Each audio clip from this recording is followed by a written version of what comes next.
各位你哋好。Leslie 係造物者嘅光榮，我覺得同時亦都係創作人嘅光榮。佢係一個好執着，但係同時係好包容嘅人。佢令我覺得身為一個幫人度身訂造嘅裁縫，原來可以係好有滿足感。因為同佢合作寫嘢要好小心，但係同時亦都可以好放心，因為只要諗到有想寫嘅一啲題材，你就可以好放手咁去寫。係 Leslie 話俾我知咩叫做信任嘅寶貴，係 Leslie 話俾我知咩叫做人歌合一。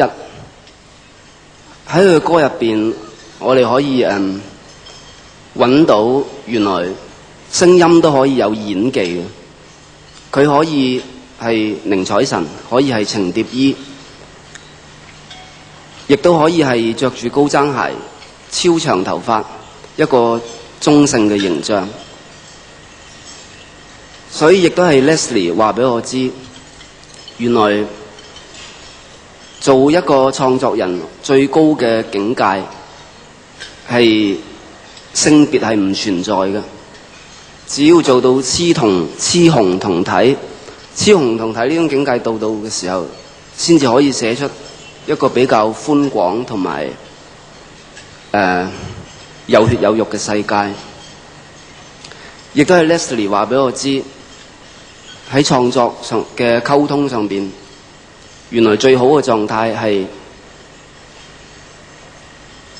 無限高嘅要求，但係零壓力，因為你可以隨心所欲喺歌詞嘅世界嗰度飛翔。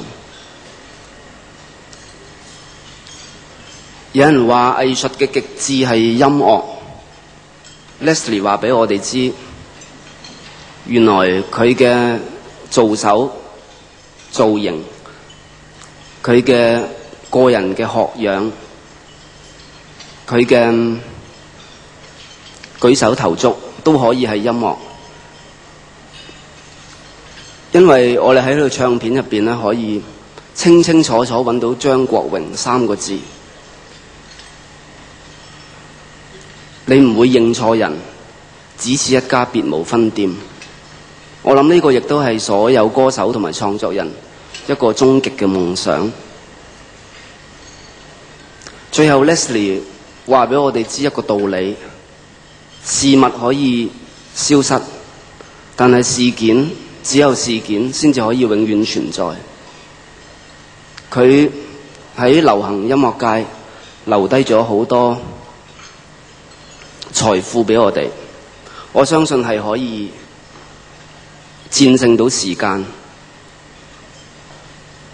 講到呢度，我覺得即係作為一個創作人，僥倖嘅地方係我哋亦都同時可以喺呢個世界留低一啲有價值嘅嘢。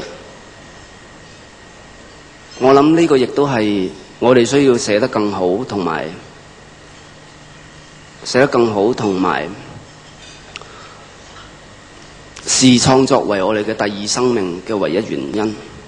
我哋多謝。